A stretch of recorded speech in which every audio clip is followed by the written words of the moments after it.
All right, welcome everyone to the Trifecta Nutrition Talk, and we're going to do a quick one today. And I thought this was a good topic today, considering the amount of nutrition meetings I had last week dealing with the same issue. Okay, and the issue was, what do I do this weekend? 4th of July weekend? For 4th of July weekend. And my tactics for each person really were dependent on the person and dependent on where they were at in their cycle. You know, as far as where they're at in their phases.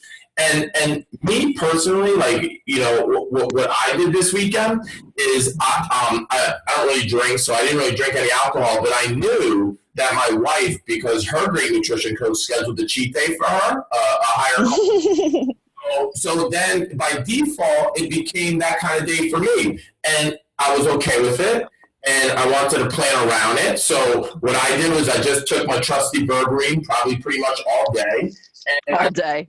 I pounded a lot of food. I had a successful cheat day. And I didn't really worry about it. So for me, I didn't really worry. I didn't really go overboard, but I definitely had some stuff I normally wouldn't eat, right? I didn't booze. But a couple of my folks, especially my younger clients, were like, I'm going to drink this weekend. And they may be someone that's a little more carb sensitive. So then this brought up a quicker than I wanted to conversation in some phases about how are we accounting for alcohol? You know, how are we accounting for it? Because really when I was just trying to move someone from drinking 20 drinks a week to 12 or 10, right, now the conversation has to change a little bit. And my suggestion for that person was, because we were at a critical point in their phases where this needed to be addressed because of what we're going to talk about next. So right. I had them log it, like what Janice had people log as for some of her people is every 100 calories of a drink, and it was really easy because they drink Trulies, was 25 grams of carbs. So we have to plan for that, right? Because for every Truly you have is 100 grams of carbs. Truly and White Claws. Yeah, if you're only eating 150 grams of carbs a day, that's where you choose to get them. Right. Some kind of flexible pass with restrictions. Yeah. We got to say, well, how bad, to some people, that's a test. How bad do you want this, right? You can have your drinks, but guess what you're doing the day before? You're going to be doing something different, right? Maybe you're going to be trying to get a workout in, right? Maybe you could borrow some carbohydrates from some days. So it's a lot of different things. And it was really cool when it came up because, you know, we were just talking about video ideas. And like, you know, top 5 tips for the holiday weekend is like something that is so valuable. And I didn't realize it until it started rushing upon us and everyone's texting me, what do I do this weekend? Did you get a lot of texts like that too, and calls or anything? Not really, because we plan that out ahead of time. If it's going to be an issue. So some people love holiday eating, myself included. So usually in the like intake, I'll ask if there's any big dates or vacations or things that are happening that I need to know of to plan way ahead of time. Right now, that can be maybe looked at as like hyper plan, but I think that's the way that you kind of to do it. You know what I'm saying? So like what I typically do is, again, whatever they're doing, if they're doing keto, fasting, carb cycling, whatever tactic we're using, I'm just going to buffer it depending on how off the rails they want to go. If they want to just go absolutely nuts, then I've got to tighten it up like 2 weeks in advance. I mean, a little bit every day, like pull a little bit of carbs, maybe every day, 2 weeks. I'm talking like maybe 20 grams off the cusp for 2 weeks out instead of like, or you could do a complete depletion 2 or 3 days out, right? That's personally what I like to do. I'll just deplete like 3 days out and 3 days after. I don't care. But that also works for me. But usually what happens with that is people just don't have an overarching strategy. So then they just try to figure out these little tiny windows. Yeah. And what happens is it becomes this real weird thing where they're like, I'm just not going to eat carbs for like a week. And then they'll go nuts, hangover, all this stuff. And then that kind of wields into Monday. And then it's just off the handle again. It's this vicious cycle if you don't have an actual strategy for it. Right. But yeah, I mean, like you said about the alcohol thing, I just redid my Google Forms going into that about, you know, kind of putting into drinks. So I had to mitigate that damage. I'm like you, I don't drink. So that allows me way more eating room for things I like to eat. Someone that's drinking has a little bit more play because of what it does to the metabolism.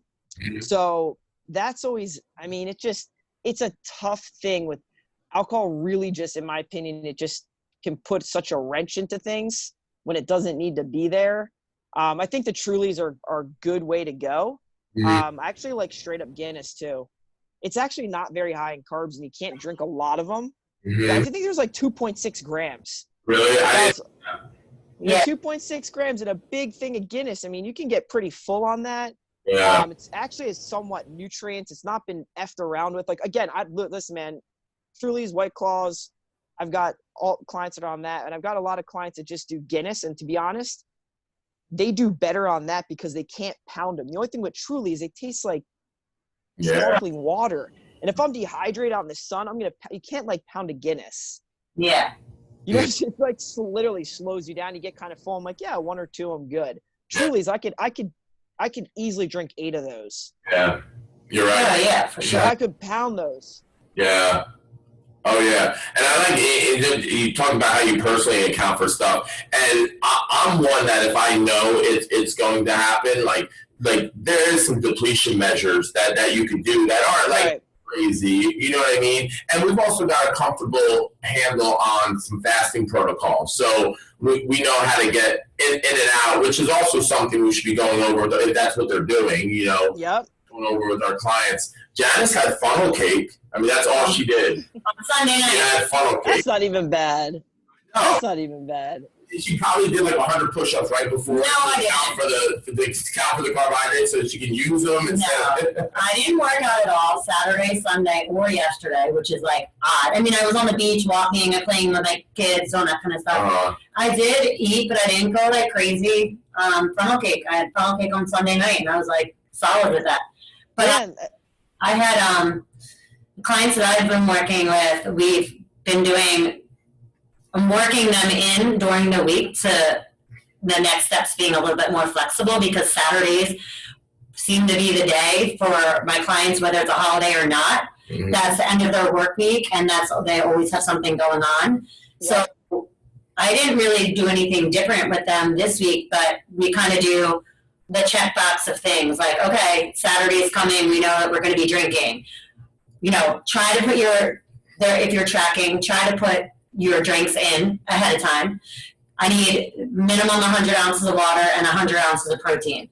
Yeah. So you give me that, you check those boxes off, and the one guy, he just laughs at me. He's like, dude, I drank like 6 whiskeys, but I didn't even feel a buzz because you made me drink so much damn water. I was like, well, did you feel better on Sunday? And he was like, yeah, probably wasn't hungover. I was like, okay. So I usually try to just tell them to go one way or the other. Yeah. So like if you're going to drink, then just drink and keep your, you know, I put out an article a long time about this. Like you're going to try to want to go for just one carb.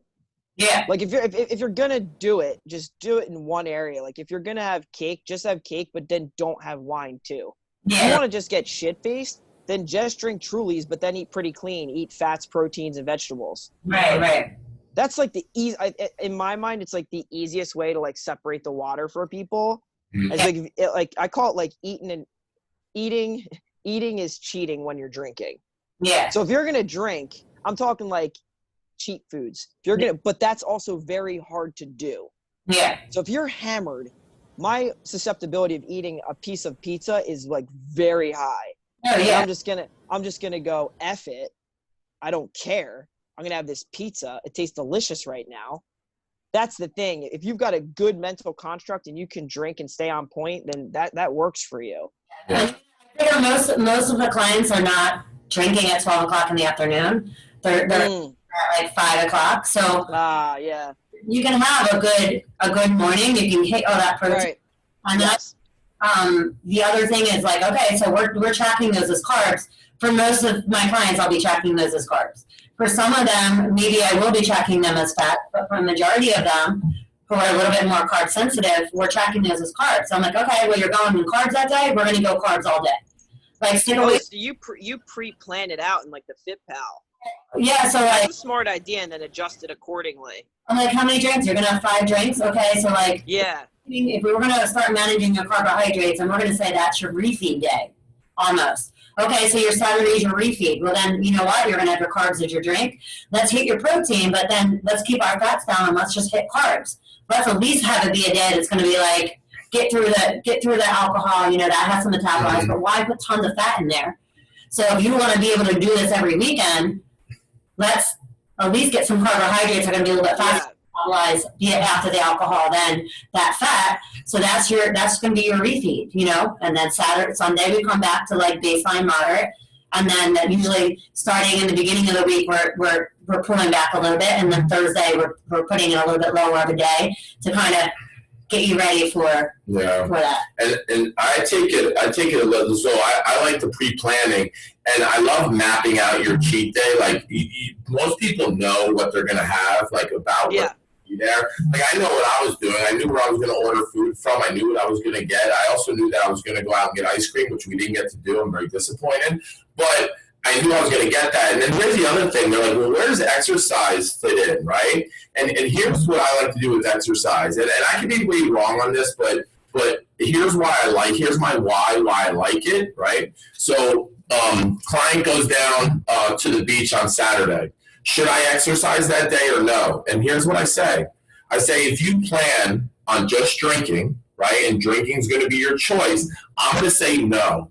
Because you're breaking down tissue and then adding in something that slows down recovery. Don't exercise. If you're going to eat clean and booze, don't exercise. Now, on the other side, if you're going to be someone that doesn't drink but you love your food, let's get something, let's deplete some glycogen. All right, that morning, let's get after it. Let's get after it that day, and then go enjoy yourself. If you're not really going to drink, but you're going to choose food, and those are some other kind of strategies that I've been working with people, especially because I'm also trying to affect the feeling they have the next day.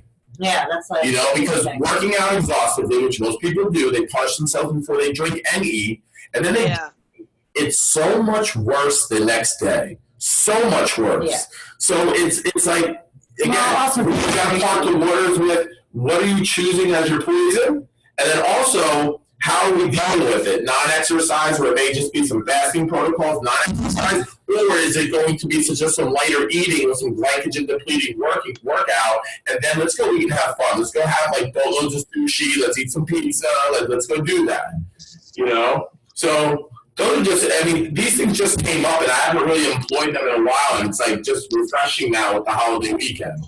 Oh yeah, and I think that it all like what I like what you're doing is you're not doing it so much all around the time, right? Where people think it's like if it's a Saturday debauchery day, where like everything has to be done on Saturday. So I have to get up in the morning, have a hard workout, and then I'm gonna fast and like all these things. Like it doesn't have to be done on that day. Yeah. Mm-hmm. You know what I'm saying? I think people are like, well, it's either before or after. It's like, no, that's like, you're doing these things like 2 weeks out. Mm-hmm. You know what I'm saying? So even if I had something massive going, again, I would add like things that are going to add up in calories later. So I would just start adding in an extra 5 to 10 minutes or 5 minutes on the air gun in 3 of my workouts that I don't ever do normally. Mm-hmm. You know what I'm saying? But like 2 weeks out, that's going to accumulate somewhere. Oh yeah. Now, I don't know if people think like that. I'm just a dork. So if I know I'm like, going to be smashing food 2 weeks out, I will start just adding in bits of small doses of like metabolic spike workouts, 5 minutes in, and then I'll just dial down my carbs a touch. Mm-hmm.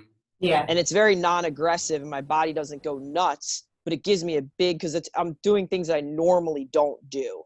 Mm-hmm. You know what I'm saying? So like, you can handle it from nutrition or fitness, like you were saying. And yeah, that whole thing with drinking and recovery is so, I've seen people do that over and over again. That was like my life for years. Yeah. I literally did not have one drink this whole weekend at the beach. Mm-hmm. And I mean, like my dad's like, "No, I'm gonna have a beer." I was like, "No." Yeah. Just after a while, I'd rather eat. Yeah, exactly. I'd rather eat. Yeah, people get really lost on holidays. It's tough. They do, and I really like to feel good 7 days a week. Like, same. I love to feel healthy 7 days a week. Like so get up in the morning and not be like, yes, not be hungover, feel fuzzy in your head, or like nauseous or anything like that. And then also, they also have to turn it on. Like, I mean, especially in our field, like we're supposed to be role models of health. if I look like ass coming into the next day 6 a.m. because I was partying weekend, I don't 6 a.m. That's also not good. No, and then you smelt. I mean, it's just, I don't know. You just, there's a point in time for everything. But yeah, I mean, in our business, like, you can't be optimal. It's really tough. I mean, there's times here and there, but yeah, as you get older, I mean, I definitely drank a lot. I actually stopped drinking at 27, so I've been sober for almost like 11 years. And I mean, when I say that, I went 5 years without having a drink at all. And then recently, in the past couple of years, I'll have I could count, I maybe have 10 drinks a year, and they're usually always at weddings. Mm-hmm.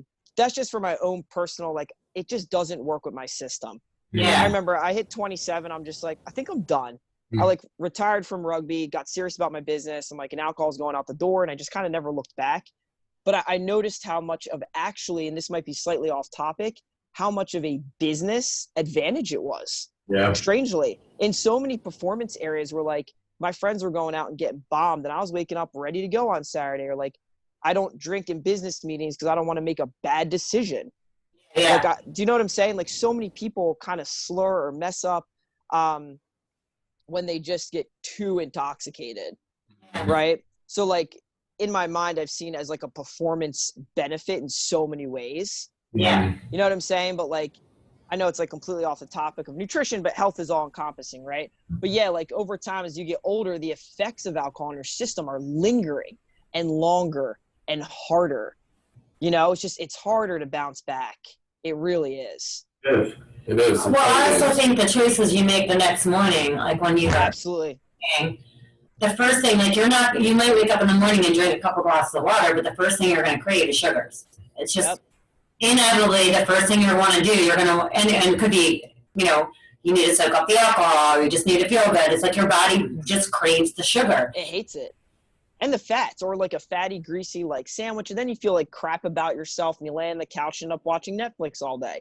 Yeah. Now, that's all well and good, but if your desire is for body composition, performance, and health, like, once in a while, sure, but like, it's just such a spoke in the wheel if you're doing that every weekend. Yeah. Holiday weekend, maybe, if you, like you said, with as many strategies as we just gave everybody, that's like enough for a year, right? Yeah. But like, where that even gets the stickiest is when we have 4 holidays in a 7-day cycle, and that's Christmas Eve, Christmas Day, New Year's Eve, and New Year's Day. Yeah. This is when people just die, because you've got 4 of these eating holidays and these celebratory events within a 7-day cycle. And people talk about that holiday weight gain because you literally can't get away from it. Yeah. You've got 4 of eating holidays. Just think about that. No other like country, I think, has that. I don't know if they all celebrate these things together, but like, we jam that in a 7-day period, and it just blows people's minds. And that's all. Those holidays are food and alcohol. I mean, that's all it is. It's food and alcohol. I think, like, in our family, it's like Christmas Eve. On my husband's side, that's like when their family gets snuck. Are they Italian? You have like the 7 fishes and like all that stuff. I mean, it's just eating after eating. Yeah. I have to prepare like months out for that. I'm just kidding. I do though. Like, I'll take a big break and like, I'll just choose what day I'm going to be hammering stuff. But yeah, I mean, all of that is bulked into like what strategy is going to work for you.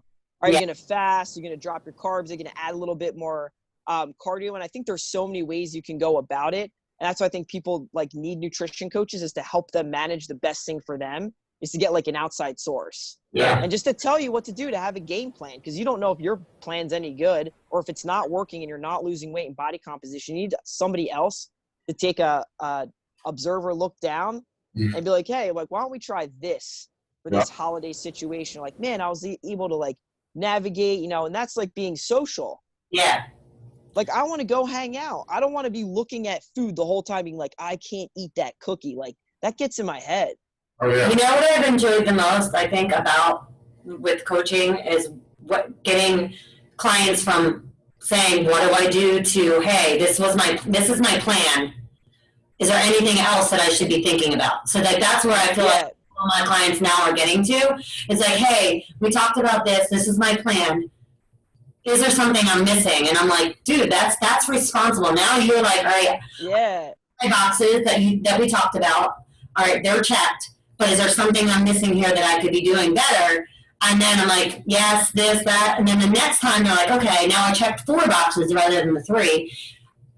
is there anything else? And then, you know what I mean? They're already like kind of preparing, you know? So yeah, and it's fun when you like walk them through a couple of those situations and they either not fail, but they don't get it perfect, but you do it a couple more times, you empower them with choice and education. yeah. And then they're like, all right, cool. Like, and that's the best feeling is when you go into these social eating situations and you have a plan. Yeah. And you're like, cool, I know it. And it's weird because you just get to a point where you just don't want to do it. Yeah. Like, for example, Laura, right? I gave her a cheat day. She couldn't do it. I was like, I need you to eat this much. She's like, I literally can't. And I was like, it's a good thing, right? But you get to that point in your health where you just don't want to because you feel so good and you don't know really what good feels like until you actually are really healthy. Yeah. Yeah.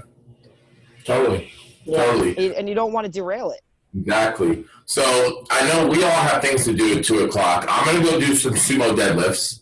All right. While you guys have a meeting, but I thought that was an awesome talk about strategies. I thought that was helpful. I think it's going to be beneficial to the people that give this a listen for sure. So we're going to get out of here for today, but Word, man. Next time. All right. All right. Signing off, sir. Janice will call in a minute.